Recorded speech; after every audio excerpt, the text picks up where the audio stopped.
Binqose is there. He's going to be covering the story where President Jacob Zuma is going to be arriving shortly or sometime today to open up a new school in that area. But let's go to him for more details. Unathi. Thank you very much, Leanne, and a warm welcome to our viewers once again.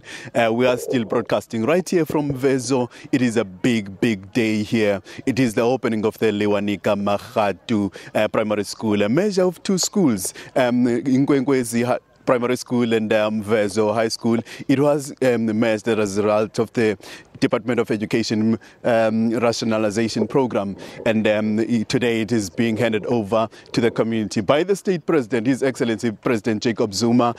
He is going to be here a little later. But what I can tell you is that the reigning Miss World, she is here with all her craziness. I mean, she has joined us here for this lovely occasion, and I understand that they do have a partnership with the Nelson Mandela Foundation and, of course, the Nelson Mandela Legacy Project. However, she's going to tell us more about her direct involvement with this project that is taking place here today. A very good morning to you, ma'am, and a warm welcome to Mvezo. Tell us briefly about your involvement in this project. Thank you very much for having me. I'm really excited to be here, and it's so lovely to see the legacy of President Nelson Mandela continuing. And as Miss World and the Miss World organization, we are really fond of what Nelson Mandela stood for, and he also really supported and respected the Miss World organization for portraying not only beauty, but beauty with a purpose. So we really love being involved, especially in South Africa, and with the legacy of Nelson Mandela. I understand that you've been all over the world involved in projects similar to this one. Tell us more about that.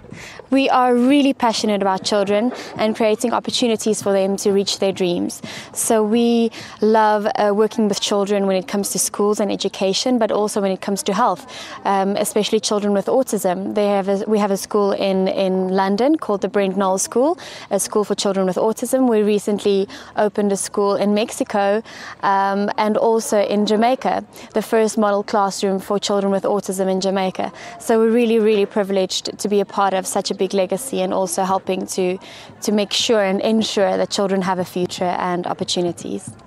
Seeing a school as beautiful as this one in a rural setup like this one, it must be indeed very encouraging for you. It is amazing. I'm standing on top of the world, literally, and I can't believe that this would be a place where children play their sports, where they educate and they learn.